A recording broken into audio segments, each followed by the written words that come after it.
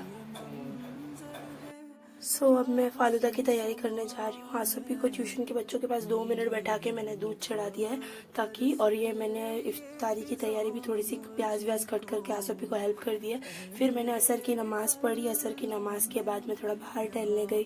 फिर मैंने देखा कि ये फूल खिल चुका है, और फिर मैंने वापस थोड़ी सी वैया जो फालूदा में डालते हैं उसके लिए तैयारी की, और दूसरे साइड आसफी ने गैस चला दिया। पापा ने ये फ्रूट्स कट किए बाकी सारे, और फिर थोड़ी देर में अजान होने ही वाली थी, तो अजान हो गई। फिर हमने रोज़ा खोला अल्हम्दुलिल्लाह, और ये मैंने फालूदा बनाया था वो साइड में रखा हुआ है।